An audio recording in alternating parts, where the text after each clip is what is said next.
We have these amazing podcasts and videos for students to watch within these platforms, and the vocabulary is just abundant. And they're listening to it. So they're getting that oral language exposure, which is wonderful. I always think the podcasts in general, I used to give my students some free choice and kind of open access to to Listenwise, and they would go in and choose what they wanted to listen to. And so they're picking high interest topics and listening to all of the rich discussions and vocabulary and building knowledge. And I just loved to use it that way. But I also would assign students specific podcasts that were related to topics we were learning about in our like core content subjects. So science and social studies units, or even a math or a reading unit, I would assign certain podcasts to help them really get exposure to vocabulary related to that topic. So this first slide I have here for you is a explicit routine for introducing vocabulary. And so this is when we're directly teaching students a vocabulary word that we want them to know. This is a really student-friendly routine. You can pre-plan it as a teacher and use it to sort of, before reading or before listening, get kids familiar with the vocabulary words. There's 5 steps to it.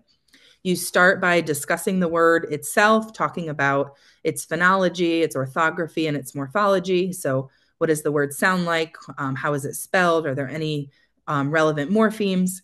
Then give kiddos a student-friendly definition of the word.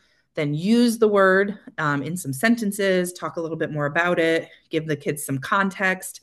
Then you ask some yes or no questions before having kids use the word themselves in either speaking or writing.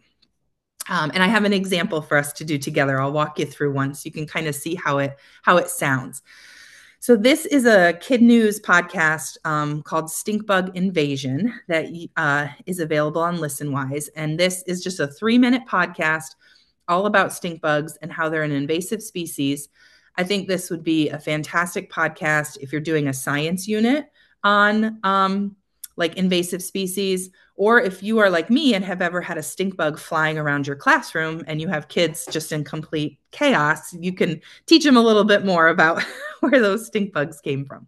So the word I picked is invasive. That's an important vocabulary word for understanding this podcast. And so in our first step, we would start by saying the new word. I'd ask students to say it with me. And we talk about how it's spelled. So ideally, I would at least write it on the board and maybe have them write it with me, spell it together, invasive. Talk about how invasive has 3 syllables, and the syllables help us with how to pronounce it and how to spell it. Our first syllable is closed, and so we see that short I and in. The second syllable is an open syllable, and as expected, it makes a long A sound, ve. But the third syllable, although it appears to be a vowel consonant E syllable or a silent E syllable, it's actually not following the rule we'd expect for a silent E syllable. It's not saying a long I sound. It's not invasive. It's invasive. And so that tells me that that E at the end is probably there because we have a rule where we don't end English words in the letter V.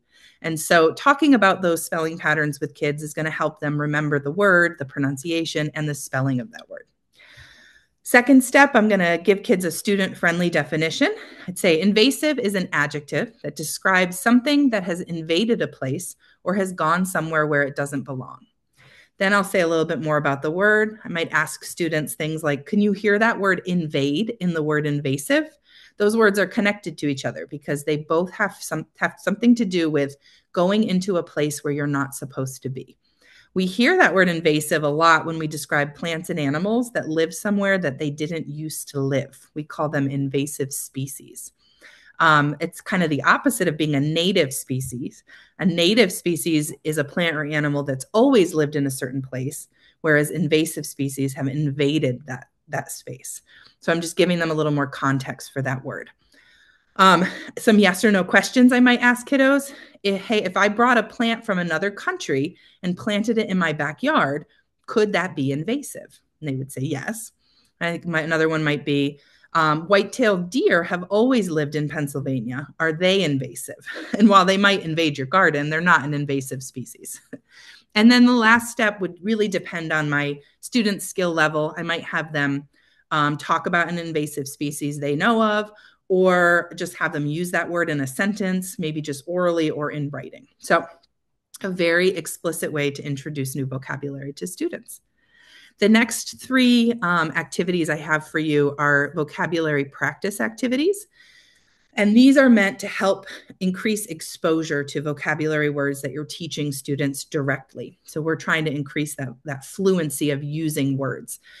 Typically, about 10 to 15 exposures are needed for acquisition of vocabulary. So this is some of the way you can do that.